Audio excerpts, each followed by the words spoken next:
Hi there, Andre here from Peak Motorcycles. In this video, I'm going to be looking at the thing that's in this packet. So this is from a company called Hex Innovate, and it's called a GS-911.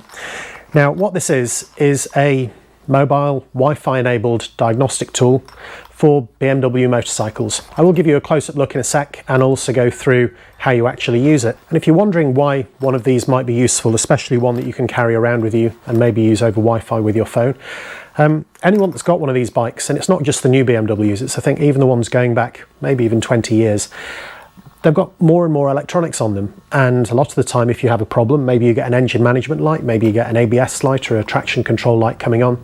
But the only way you can really find out what's really wrong with it is you take it to a dealer, they plug in their computer, they tell you what's wrong with it, and then if they've got the parts in stock, they can fix it. Otherwise you wait for a couple of days, they get the parts in, then you fix it and off you go.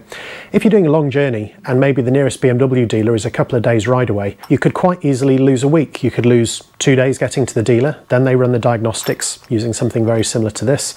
Then they order the parts, they turn up 2-3 days later, then you've got a couple of days to get back to where you were. So it may seem like a trivial thing, but as bikes have got more advanced and you really can't tell just by looking at them other than you've got a warning light, things like this will allow you to do that diagnosis yourself. Now in my case, I did something stupid. I put my off-road wheels on in preparation for the Rally Moto event, and I forgot to put on a small metal spacer on the left side of the front wheel, which meant I've killed my ABS sensor at the front. So I have a new ABS sensor to go on the bike. So I'm going to do a separate video where I actually fit that ABS sensor, but what I'm going to do is I'm going to plug this in and actually test it before I do that, because it should come up with the ABS error because of the dead sensor. It should come up with the traction control sensor, which is linked through to the ABS sensor on the wheel and the rotor on the wheel to understand how fast the wheel is moving. So hopefully this will actually give me something useful to do with it, because I think as long as the bike is working well, I guess all I could do is plug it in, see everything's working fine. It doesn't really tell me anything. So I am slightly curious to know how well this works. So I'll show it to you and then we can take it from there. So this is what you get. You get this sort of nice Hex Innovate little pouch. Inside there's almost nothing. There is the GS-911 unit, which has a USB port on the back, a couple of indicator lights and a switch, and then that's the end that plugs into the bike. And then you also get a USB cable, nothing special about that, just a USB-A, plugs into the back of that, the other end plugs into your computer. Now my laptop only has USB-C, so I just put a little adapter on the end of that, but that is pretty much it. So not a lot to say about that. This itself, I suppose it's got this little sort of rubber thing on it. I suppose that's just to protect it, but there really isn't anything else to show. Now what I did when I first got this was I installed the app on my phone, I then installed the application on my laptop. So I've been trying to think about what's a good way to do this video. So I think all I'm going to do is I'm going to fit this to the bike, show you where it plugs in. I think it's just underneath the seat. I'm then going to run up the laptop, and then I'm going to try either a screen capture, or I'm just going to try filming with the GoPro on the laptop screen and looking at the diagnostics. Hopefully it'll show this ABS problem that I have, probably the traction control as well. Let's see if there's anything else in there too. Right then, installing to the bike. So I haven't looked at this beforehand. I'm pretty sure there's a connector under there, not that I've ever needed it before. So I'm just going to take the seat off. So first of all, take the pillion seat off, slide that back. And then the next thing is to take the rider seat off. Now, could that be it? Nope, maybe it's under one of these. I'm looking for something that is that sort of size and shape. And I suppose the first thing is that it wasn't like I took that off and I could immediately see where it was. So I do need to dig around a little bit to find it. What I think I'm going to do is I'm just going to move the camera around onto the other side, because that'll probably give you a better look at what I'm trying to do, and then I'm not always standing in front of it. So it turns out my assumption was completely wrong. It isn't under the seat at all. I think it's in here, so I think that's just that one Torx to come out, and then I should be able to find it there. There we go. Take that off. Now with these, sometimes these little rubber bits go amiss, which is always annoying. Aha, I think that's it under there. First of all, actually it looks like that is on a clip, so let me pull that off the clip. There we go. Aha. So I don't know if you could see, you probably couldn't quite see that on the camera, but there's a little clip on there that actually held the end of that in. So I'm guessing then that that is the cover. So I think I need to get to that connector, which I'm guessing is push from each side, maybe.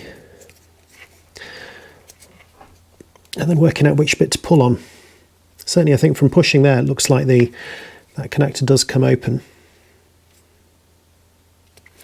Oh yeah, so I think it's that bottom bit. There we go. Okay, so that wasn't too bad. So that is the connector that I need to get to. That's just the cover, which I'm just going to put to one side. Next thing I'm going to do is just take the GS-911 and pop it on there. So now I have lights coming on. That's exciting. So can I just... oh, it beeped. So I don't know if you can see my phone, but I've basically started the app now. I've turned on the ignition on the bike, and I've got some flashing indicator lights on the back of the GS-911, and it's found it on the Wi-Fi. So I pick that, it's found me, and apparently the next thing I do is detected vehicle, is that it? And that's basically to scan controllers. So I think that's found all sorts of things on my bike, which is nice. If I go back to the home thing, I think auto scan is what will search for problems. I don't know how well this shows up, but it's worth a try. Scanning away, 62%, 75, 87. Wow, okay, so cool. So I don't know if you can see that on the screen. I'll try and bring it a little bit closer.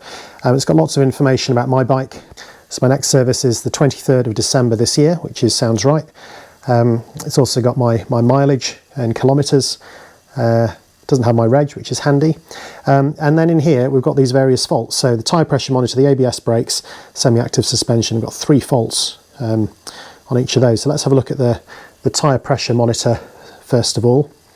So I'm expecting that because I've got these new wheels on. So currently present, no. Currently present, no for the rear. I suspect that actually what I need to do is actually to ride to get that to come on. On the ABS brakes, I have 1 fault. If I tap that, fault code description, wheel speed sensor front extrapolation. I'm guessing that means my front sensor is dead. It says currently present, so I'm going to put the new sensor on, see if that fault code goes away. And then the other error that I had was with the semi-active suspension, which never sounds good. So in here it says I have a fail-safe level 4 suspension travel sensor fault, currently present, no. So I don't know whether that means that the fault is actually not currently present, but it does say I have an indicator light. I think that might just be because the ignition is off. That might just be because the ignition is on, but I haven't actually started riding the bike yet. So let's see what happens. So what I'm going to do is I'm going to replace the sensor. Hopefully it will clear some of these codes, and then we'll see what happens next. So just one other thing that I'm going to show you on here is that for my detected vehicle, which is me, I'm then going to tap the ABS brake. So what I can actually do in here is I can actually I can clear the fault codes that are on there. So I'm just going to clear that for now. Sure, you want to erase the fault codes. So if you clear the faults, then I mean, I'm guessing it's still going to come up with a fault code because there is still that problem. But what I'm hoping is that will now allow me to replace the sensor, and then the codes will not be there anymore. So I'm just going to go back again and see if I do auto scan whether it still picks it up again. I'm kind of expecting it will because it still has the faulty ABS sensor on there. But I think when I put the new one on, hopefully that should go away, and that should clear everything down. So now my ABS brakes one has gone. I've still got the other 2 that are on there, but I think those are all linked perhaps to everything else that's in there. So what I'm actually going to do is I'm just going to clear all the fault codes.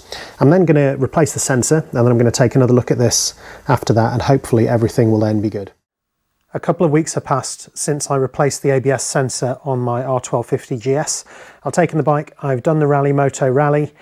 So now what I'm going to do is I'm just going to go and plug the GS-911 911 back in and just see if I'm still getting any errors. So I've not had any warnings on the dash.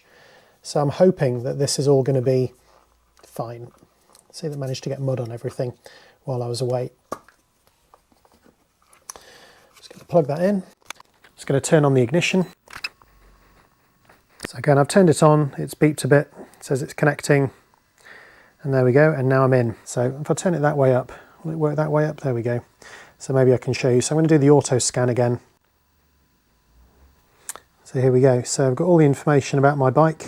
Well, it does seem there's all sorts of things that my bike isn't happy about. It looks like there's been some sort of slightly random ones. Onboard socket over voltage during battery charging. I'm wondering whether that was on my smart charger, whether it got a bit too enthusiastic, or maybe that was actually the charge pack that I used to get my bike going while I was away. Anyway, there's plenty of things in here for me to be looking at. I think it's exactly these sorts of things that the GS-911 is useful for. So I'm kind of glad I've got it. I am going to look into these and see what I actually need to do. Cruise control release denied. That's an interesting one. It says it's happened one time. I must admit I haven't noticed that when it occurred. exhaust flap 1 servo motor output stage. I think that's the exhaust flap. That's sort of a common problem on these bikes. Engine controller. Don't actually have a problem there. Fault codes 2. Well, there's plenty for me to be looking at. At least now I have access to this information. I expect that when it goes for its service after my next run out to Corsica and Sardinia in May, that BMW will tell me about all these things again and ask me what I want to do about them. I suppose the next stage is understanding what they are and what I need to do to fix them and whether that's something I can do myself. Anyway, that is something for a different video. So for now, I think it's certainly proved the usefulness of the GS-911. So yeah, it's something I am using, I will continue to use, and hopefully it will help me keep my bike on the road. So that's it. That is my video looking at the Hex Innovate GS-911. I think it's a really cool device. I think there's a lot that it can tell you about your bike, especially if you're going somewhere remote. This one is just for BMWs, but it's for, I think, pretty much all the BMW models that have this particular diagnostic port. So I hope that's been interesting and useful. If it has, please check out Hex Innovate's website. I'll put a link in the description.